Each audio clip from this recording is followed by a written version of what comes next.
Setelah menikah, ada banyak hal berubah.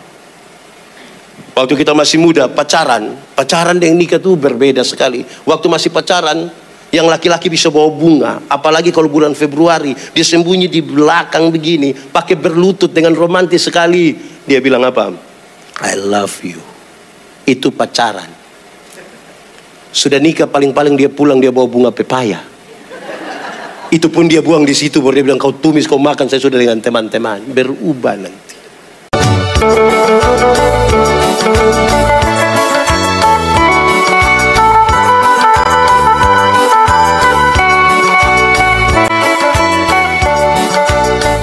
Saudara-saudara, mari kita membuka Alkitab kita dari Mazmur 128 ayat 1 sampai ayat yang ke-6.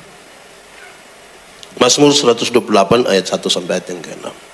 Berkata atas rumah tangga, nyanyian siara.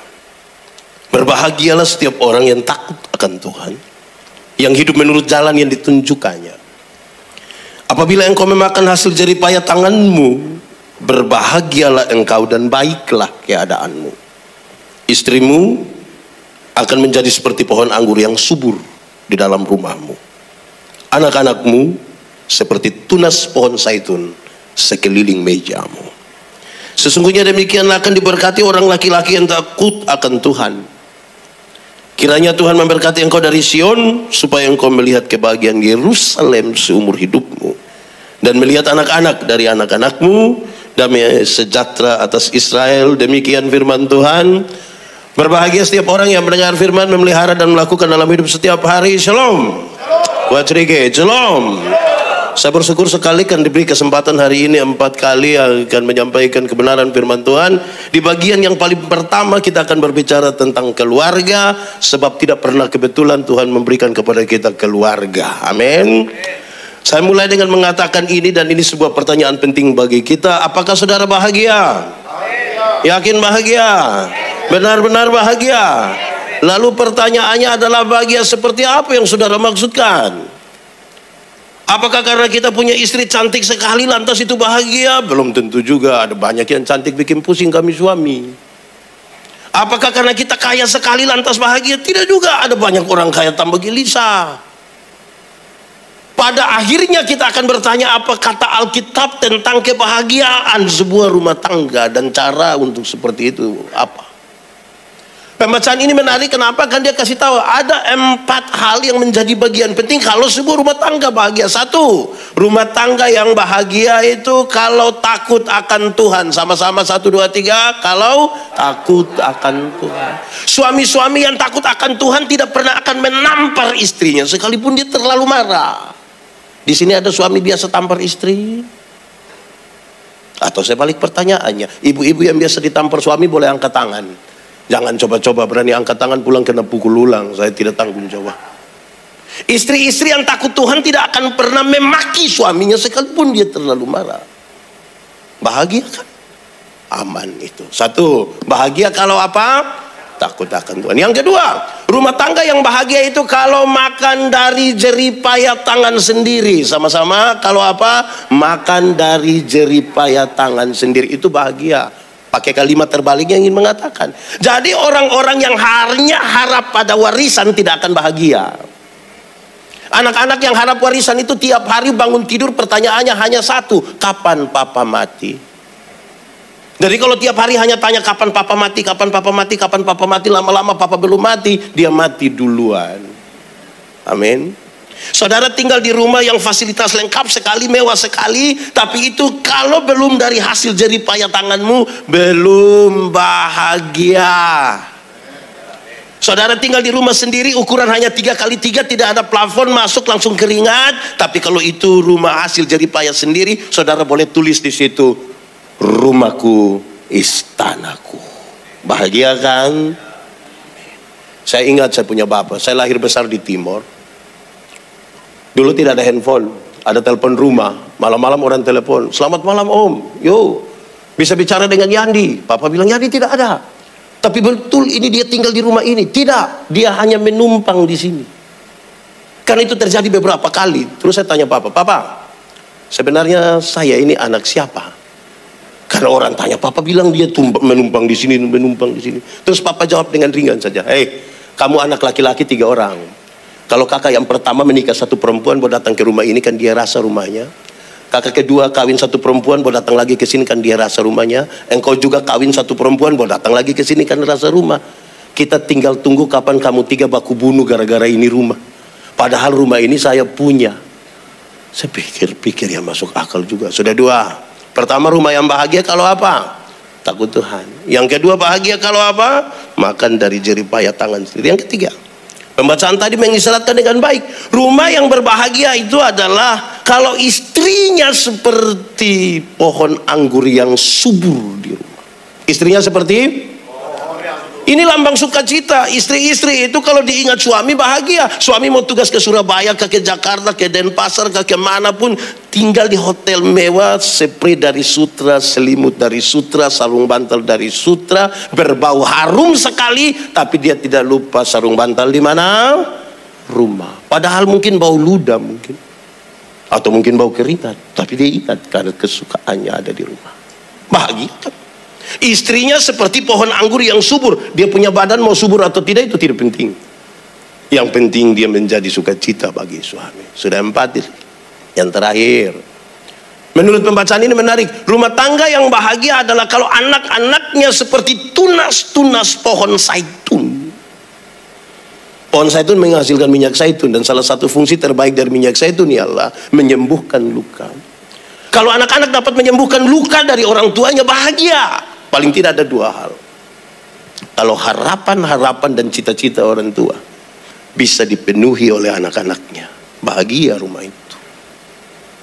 Atau yang kedua, kalau benar-benar orang tuanya sudah lumpuh, sudah stroke, hanya di tempat tidur, hanya di kursi roda, kalau masih ada anak memperhatikan orang tuanya, bahagia. Ini menjadi penting bagi kita sekalian, saudara-saudara. Ini menjadi ukuran apakah 4 hal ini ada di dalam rumahmu atau tidak. Banyak orang yang ternyata hanya tinggal bersama tapi sesungguhnya tidak menikah. Banyak orang bertahun-tahun, berpuluh-puluh tahun bersama-sama sebagai suami istri, anak-anak, orang tua, tapi tidak mengalami ini. Sebelum saya masuk pada cara-caranya, saya ingin mengatakan, saudara-saudara, Tuhan Allah menciptakan manusia bukan sekedar membedakan di atas laki-laki dan perempuan saja, tidak. Ada pola-pola yang sengaja dibiarkan untuk dikelola. Biarkanlah mereka berbeda, tapi pengelolaan itu menjadi penting. Saya pernah kasih nikah 1 pasang nikah, yang laki-laki umur 64 tahun, yang perempuan umur 20 tahun. Ngeri itu. Saya yakin jemaat yang datang bicara tentang beda usia yang signifikan itu 44 tahun. Dalam khotbahnya saya bilang begini, dalam sebuah pernikahan beda usia tidak penting.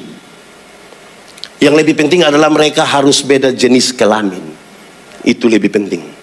Untuk apa sama-sama umur 30 tapi laki-laki semua? Pakai bahasa Kupang bilang mereka bekorek-bekorek saya itu. Tidak jadi apa-apa nanti begitu. Jadi mesti berbeda, tidak apa-apa. Lalu setelah berbeda, apa yang Tuhan berikan? Ada pola-pola yang sengaja diberikan, dilepaskan oleh Tuhan, biar kamu mengelola ini supaya hal-hal itu bisa terjadi di dalam rumah tanggamu. Sebuah penelitian mengatakan, kalau pernikahan kita hanya didasarkan pada kecantikan, kemolekan, kegantengan, ini penelitian hasil riset, setiap 3 tahun kita mesti ganti pasangan. Setiap 3 tahun. Saya 14 tahun menikah, minimal saya 4. Apalagi kalau yang sudah 20, tambah banyak nanti. Lalu pola-pola seperti apa sekarang? Dia kasih tahu. 1, soal pola berpikir. Laki-laki itu cenderung rasional. Laki-laki cenderung rasional. Makanya laki-laki selalu bilang, kalau bicara laki-laki, suami-suami, bapak-bapak selalu bilang begini, saya pikir. Tapi yang ibu-ibu, yang perempuan lebih banyak pakai apa? Perasaan. Makanya ibu-ibu kalau bicara selalu bilang, saya rasa.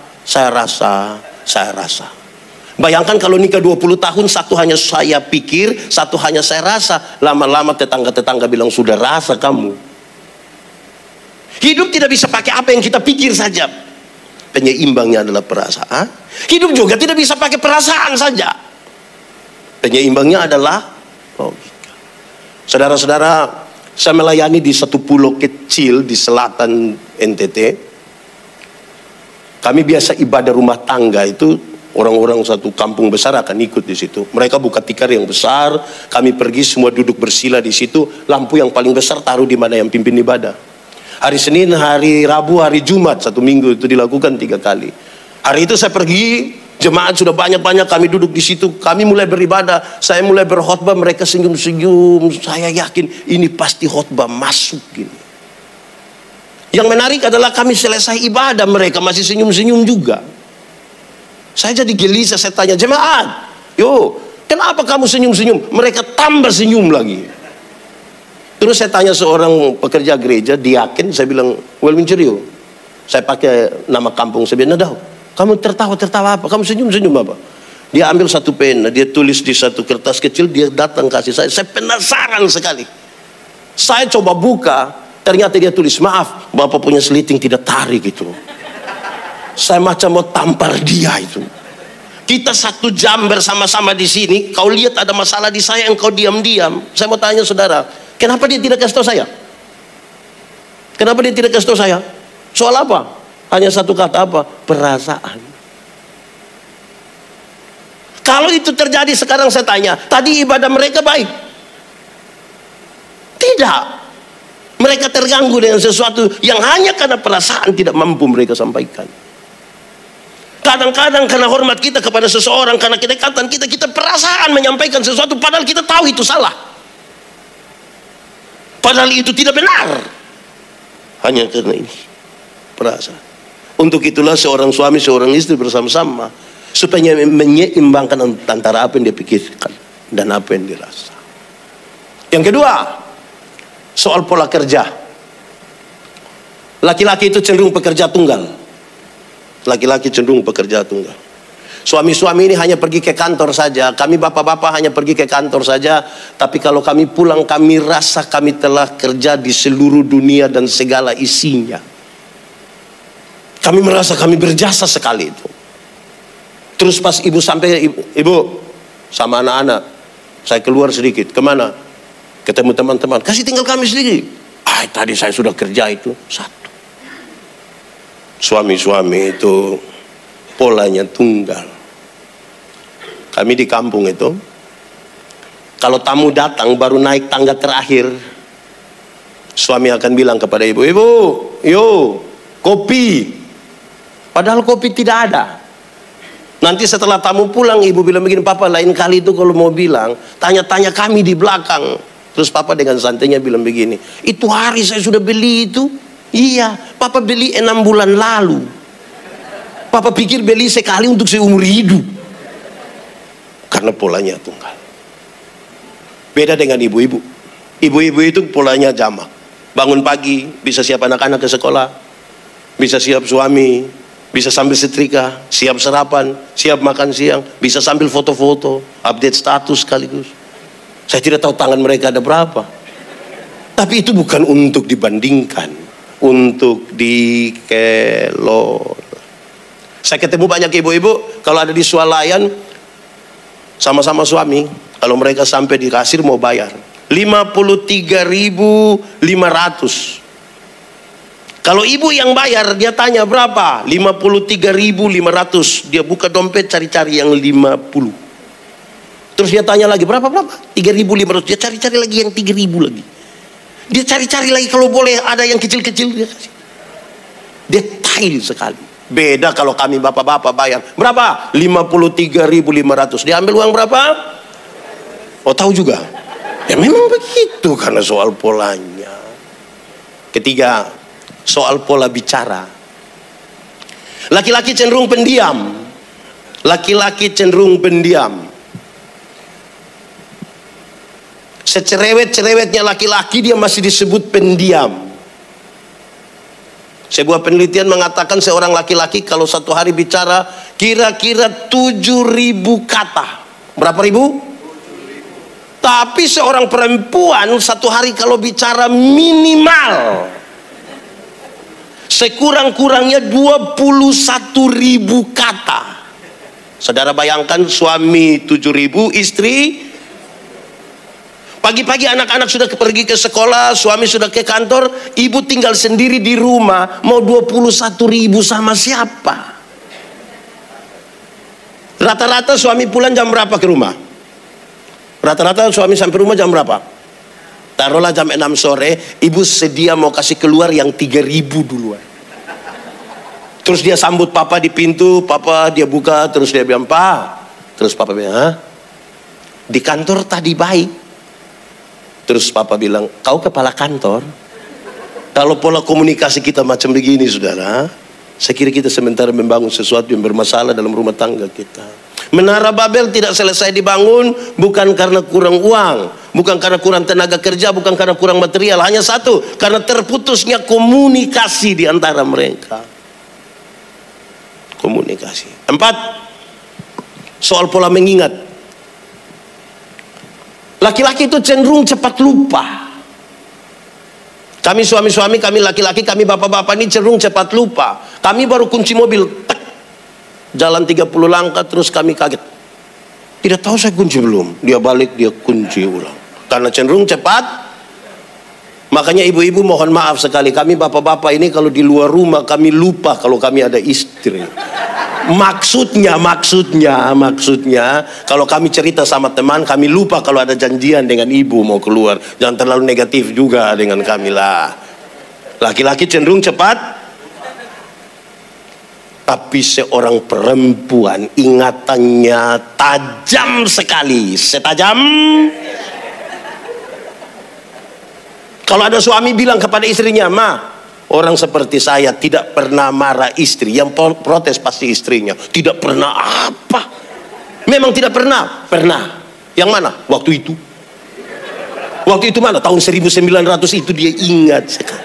Jangan coba-coba sama istri. Saya ingat saudara-saudara, kalau ada yang pernah punya pengalaman seperti saya, waktu masih kecil siapa pernah periksa saku-saku dari pakaian kerja atau pakaian keluar rumah dari orang tua? Kalau pernah periksa, saya kira kita sepakat, yang paling banyak didapat itu di siapa punya? Papa punya. Papa pasti lupa 5.000, 10.000, 20.000. Jangan coba-coba periksa mama punya. Itu pekerjaan sia-sia. Dalam hal inilah mama seturut dengan Alkitab. Di mana hartamu berada. Oh, ibu-ibu tahu juga. Ibu-ibu ini kita pinjam Tupperware-nya saja dia hafal seumur hidup itu. Ingatannya tajam sekali. Saudara-saudara, kalau 4 hal ini dikelola dengan baik, berbahagialah engkau untuk hal-hal tadi. Sekarang, oke Pak Pendeta, lalu bagaimana caranya supaya pengelolaan itu bisa terjadi? Saya akan sebutkan secara cepat beberapa hal ini. Yang perlu kita lakukan hanya satu, tapi nanti poin-poinnya ada 1-2 yang ingin saya sampaikan. Supaya dia menjadi bahagia dan hal-hal itu bisa dikelola dengan baik, lakukanlah hal ini, yaitu makanlah bersama-sama. Duduklah bersama-sama di meja makan itu, suami, istri, anak-anak, orang tua, makanlah bersama-sama di situ. Bahagia. Anda boleh jadi orang yang sangat sibuk dimanapun, tapi jangan lupa makan bersama-sama dengan keluarga. Kenapa? 1, biasa kalau kita makan sama-sama mulai dengan apa? Pasti berdoa. Salah satu bentuk dari takut Tuhan itu adalah apa? Berdoa. Di mana kita berlatih bersama, cukup di meja makan. Kalau ada makanan di situ, kami di kampung itu biar makanan banyak-banyak di situ. Seibabi di Kupang banyak begitu saudara, tapi tidak akan ada yang berani ambil. Tunggu, Bapak Pendeta, semua sudah tersedia. Mari kita berdoa. Kok Bapak Pendeta pimpin? Yang sudah pegang sekalipun tidak biasa doa makan, tapi karena ada rame-rame, orang tutup mata, dia ikut tutup mata. Dia buka mata separuh masih tutup mata, dia tutup pulang sambil dia lihat-lihat. Berdoa. Doa makan hanya berisi 2. 1, doa makan itu berisi sebuah ucapan syukur, ucapan terima kasih. Orang yang tidak tahu bersyukur, orang yang tidak tahu berterima kasih tidak akan bahagia.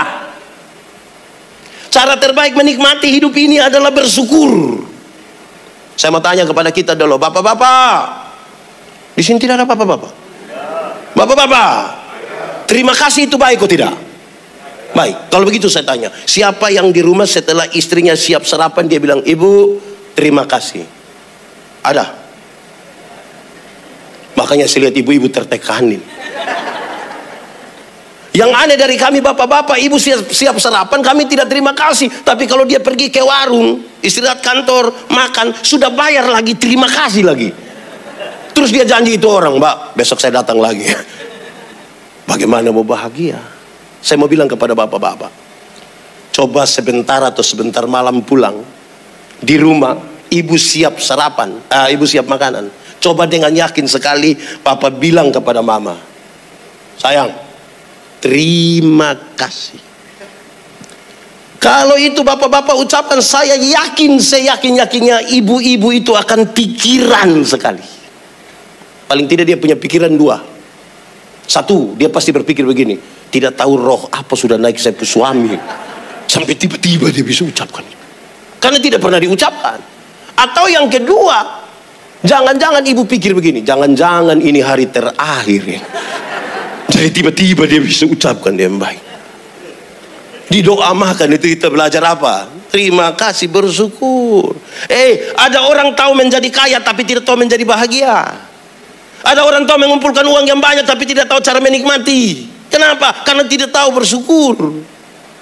Hati manusia ini lebih luas dari isi dunia. Artinya seluruh dunia isi pada hati manusia, tetap akan kurang juga. Kenapa? Karena kita selalu tidak puas. Untuk mengisi itu hanya satu kata apa? Bersyukur. Latihannya di mana? Meja makan. Di kampung di timur saya bilang begini, kamu kumpul uang banyak-banyak tidak pernah jalan-jalan ke Surabaya. Nanti satu saat di Surabaya baru telepon saya, pendeta, yo saya di Surabaya, enak kok pesir-pesir, tidak apa-apa. Terus saya di rumah sakit Dr. Sutomo, Bang. Sudah dapat rujukan dulu baru datang ke sini. Karena dia tahu menjadi kaya, tapi tidak tahu menjadi bahagia. Amin. Kedua, doa makan itu adalah sebuah pengakuan, berisi sebuah pengakuan bahwa berkat-berkat yang kita punya ini Tuhan yang kasih bagi kita. Tuhan yang kasih. Kita yang tanam, kita yang siram sampai memberi pertumbuhan. Tuhan, berkat Tuhan yang menjadikan kaya. Sepanjang orang tidak pernah mengakui bahwa berkat-berkatnya Tuhan yang kasih, dia tidak akan bahagia. Apalagi dia memberi persembahan. Ada orang kalau diberi persembahan di kampung itu dia lipat begini. Pak, kenapa sampai begitu? Pak, kalau tangan kanan memberi, tangan kiri tidak boleh tahu. Saya bilang iya, tapi saya tahu. Papa tahu apa? 1000. Makanya engkau simpan. Kalau 100.000 saya tidak yakin begini. Saya yakin engkau akan begini. Pakai batuk lagi. Saudara, sikap kita terhadap berkat lebih penting dari berkat-berkat. Banyak mata tertuju kepada berkat dan bukan kepada sumber berkat. Kan itu dia belajar makan bersama-sama supaya berdoa. Dan di situ dia mengerti hal ini. Itu satu. Di meja makan kita buat apa? Berdoa. Kedua, biasanya di meja makan orang buat apa? Di meja makan orang buat apa? Ya makan. Di meja makan itu jangan buat yang lain-lain, makan saja. Kasih mati handphone semua, makan saja. Tidak usah tidur di meja makan. Meja makan mengajarkan kepada kita untuk tahu diri, tahu tempat. Kenapa banyak rumah tangga tidak bahagia? Karena tidak tahu diri, tidak tahu tempat. Masalah sedikit dengan suami, masalah sedikit dengan istri, masalah sedikit dengan ipar-ipar, masalah sedikit dengan mertua. Taruhnya di media sosial. Itu jadi kita punya masalah. Karena tidak tahu tempat. Latihannya cukup di meja makan. Saya marah kepada beberapa orang, hei, kamu punya pakaian yang biasanya pakai di kamar tidur, jangan pakai datang ke gereja. Salah tempat. Saya tanya ibu-ibu dan yang perempuan, saya bilang, ibu-ibu, nona, boleh pakai pakaian yang mini-mini datang ke gereja kok tidak? Mereka bilang boleh. Saya bilang kenapa boleh? Karena Tuhan melihat hati, bukan melihat pakaian. Saya bilang iya. Tuhan memang melihat hati, bukan melihat pakaian. Tapi saya pendeta ini, saya lihat pakaian, bukan lihat hati. Kok kira kau sendiri dengan Tuhan di sini? Kalau pakai begitu di sini, ini kami yang di depan ini kami pusing. Kami tidak lihat salah, lihat juga senang. Jadi supaya kita tahu tempat. Kadang-kadang kita tidak tahu tempat, kita tidak tahu diri. Dan latihan untuk itu tuh, latihannya cukup di meja makan. Kalau mau rumah tangga kita bahagia. Sudah dua. Ketiga, di meja makan orang biasa buat apa? Satu, berdoa. Dua, makan. Ada beberapa orang bilang saya, Pak Pendeta, saya sibuk Pak Pendeta. Jangan bawa pekerjaan kantormu ke rumah, jangan. Kalau mau kerja setelah suami atau istri atau anak-anak tidur, engkau kerja. Kalau tidak nanti jadi masalah. Pak, saya sibuk Pak Pendeta. Kalau engkau sibuk kenapa menikah? Urus saja kesibukanmu, tidak usah urus. Kenapa? Kepada satu Tuhan yang sama kita berjanji paling tidak untuk dua hal. Satu, kita berjanji menjadi suami istri yang setia. Tetapi pada Tuhan yang sama itu juga kita berjanji mensyukuri pekerjaan yang Tuhan berikan ini. Kami mau bekerja dengan baik. Jangan buat begitu rupa sampai ada ketimpangan. Di kantor ya kantor, kerja. Ketiga, di meja makan itu orang biasa apa? Komunikasi. Tidak mungkin duduk 1 jam di meja makan semua hanya begini. Tidak mungkin. Pasti kan ada bicara kan? Semua orang kan pegang handphone sekarang. Sama-sama kita tahu kalimat ini. Handphone berhasil mendekatkan yang jauh, tapi menjauhkan yang. Kesempatan hari Minggu ini baru bisa bersama-sama dengan keluarga, duduk sebentar siang makan sama-sama. Sudah di meja makan masing-masing asik sendiri, ketawa-ketawa sendiri lagi. Lalu saudara bilang saudara bahagia? Kasih mati handphone. Apalagi kalau ada di situ tiba-tiba ada telepon masuk yang suami angkat, terus dia langkah keluar sedikit, terus dia bilang halo, halo. Kalau itu terjadi, hai istri-istri, aku berkata kepadamu, curiga sudah. Rahasia negara apa yang terlalu sampai bicara harus pakai bisik-bisik, halo. Di meja makan itulah kesempatan suami bertanya kepada istri, mama, yo, kenapa ini sayur garam semua? Terus istri bilang, papa minta maaf, papa tadi waktu mama tumis ini sayur, mama terlalu ingat papa. Jadi mama pikir papa garam, mama ambil taruh-taruh sebegini. Yang penting ada komunikasi. Di meja makan itu kesempatan papa tanya kepada yang anak laki-laki, hei laki-laki, kau di sekolah dapat berapa? Saya dapat 10 bapak. Kau hebat sekali, macam papa betul itu. Papa sekali itu. Tanya yang perempuan, di sekolah dapat berapa? Papa tadi matematika susah, saya dapat 3. Aduh, kau macam mama punya keturunan. Tapi yang penting komunikasi. Komunikasi. Komunikasi. Jangan tunggu mau mati baru komunikasi. Saya berkhotbah tentang buah roh, saya bilang ada satu unsur dari buah roh yaitu kelemah lembutan. Kelemah lembutan. Saya bilang kami suami-suami di bagian timur Indonesia, kami hanya sampai di lemah saja, lembut tidak. Artinya ketika kami lemah baru kami mengerti kelembutan. Kalau sudah sakit, sudah sengsara, mau mati itu tiba-tiba dia punya lembut sama istri, tiada tara itu. Dia bisa panggil istri, mama, Tuhan terlalu baik. Itu kalau lemah. Kalau dia masih kuat-kuat, mabuk, tidak tidur malam, judi terus. Kemudian istri bilang, papa berhenti sudah, Tuhan marah. Ingat usia papa tuh, paling-paling mati. Itu jadi masalah itu, komunikasi. Ya puji-puji sedikitlah kita punya istri lah. Ibu sudah pergi ke salon, sudah perawatan bagus-bagus, beli celana yang agak ketat, dia jalan 2-3 kali lewat suami punya depan itu ya, bicara 1 kalimat lah. Minimal bilang, mama, macam mahasiswa saja. Nanti ibu bilang, mahasiswa apa? Mahasiswa DO ini. Tapi yang penting ada bicara. Ini ibu jalan pidatang di situ terus, kau macam setrika rusak saja. Akhirnya dia foto dirinya, dia upload di media sosial, dia tunggu kapan ada yang bilang, luar biasa, cantik. Ayolah. Mungkin harus sedikit gombal-gombal juga, baiklah. Mama, buat teh dong saya. Oke, terus ibu bilang, manis, pas. Mama, ini teh mau manis atau tidak? Tidak lebih indah dari mama punya senyum itu. Itu dia bilang, apa coba kau ulang. Kita sudah kehilangan kata-kata yang indah itu. Kita sudah kehilangan. Dan di meja makan sebenarnya tempat kita belajar bersama. Amin kan? Oke, keempat, Saya mau tanya, kita boleh jawab. Kalau ikan tinggal 2, padahal orang di meja makan ada 4 orang. Anak 2 orang tambah papa mama. Padahal ikannya tinggal 2. Menurut saudara, siapa yang makan? Siapa yang makan? Siapa lagi yang makan? Tidak ada jawaban yang salah. Apakah mau biarkan anak yang makan? Tidak ada masalah. Apakah mau bagi supaya 4-4 dapat? Tidak ada masalah. Apakah karena mama yang goreng, mama dapat yang 1 terus kami 3 bagi yang 1? Tidak ada masalah. Apakah karena papa sakit, papa ambil 2-2, kami makan kosong? Tidak apa-apa.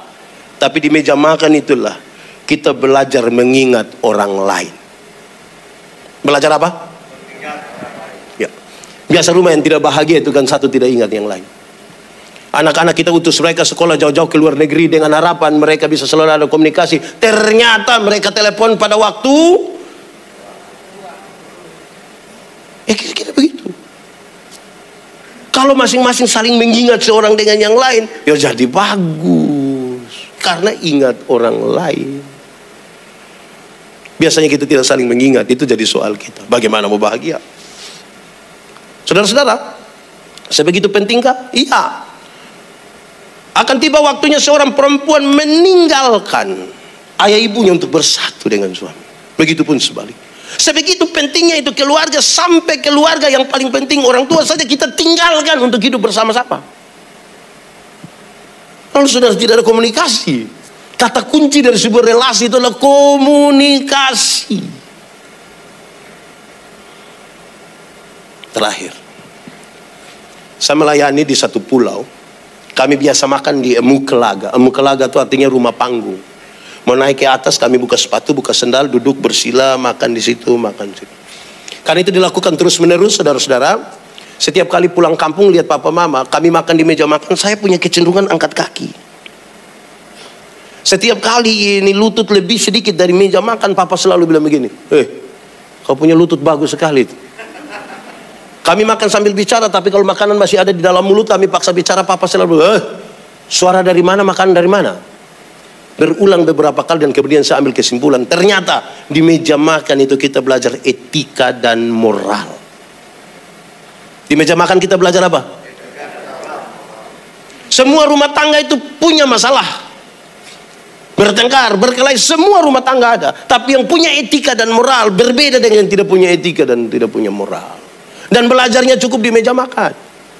Bangsa Israel dalam pembuangan ke Babel mengalami 3 persoalan serius. Pertama, secara politik nasional mereka tidak punya pemimpin. Semua tidak suka dijajah, tapi siapa mau pimpin siapa? Yang kedua, secara ekonomi mereka rusak parah. Karena mereka hanya jadi budak. Bekerja seharian itu hanya untuk kepentingan para tuan. Yang ketiga, setelah bait Allah di Yerusalem dihancurkan, tidak ada lagi tempat bagi mereka untuk belajar iman, etika, dan moral. Dengarlah seruan para nabi ketika mereka pulang ke Yerusalem. Pulanglah ke Yerusalem, pulanglah ke Yerusalem. Tapi sampai di Yerusalem, jangan urus duluan presidenmu, jangan urus duluan pemimpinmu, tidak usah urus duluan ekonomimu. Bangun duluan bait Allah, tempat di mana engkau belajar etika, iman, moral. Sebab apa? Kamu punya pemimpin, tapi kalau tidak punya etika, moral, dan iman, dia menghancurkan satu bangsa. Kamu boleh kaya raya, tapi kalau tidak punya etika, iman, dan moral, menghancurkan keluargamu. Ini nasihat yang luar biasa. Supaya bangsa ini tetap kuat. Ingat Tuhan tapi tahu diri. Cukup lakukan itu. Terjadilah. Kenapa saudara-saudara? Saya kira dalam perjalanan rumah tangga ini kadang-kadang kasih sudah jadi dingin. Saya akhiri khotbah ini saudara. Saya ingat, saya nasihat pada anak-anak muda. Saya bilang, anak muda, kamu kalau belum menikah jangan buru-buru menikah. Nikmati dulu masa mudamu. Pastikan baik-baik terus menikah. Kenapa? Karena kalau kamu menikah itu paling tidak ada 2 hal. Pertama, yang namanya bulan madu itu hanya 1 bulan. Masuk bulan kedua itu dia punya madu sudah habis. Itu tinggal lebah saja. Dan itu kita repot nanti di situ. Tapi yang kedua, setelah menikah ada banyak hal berubah.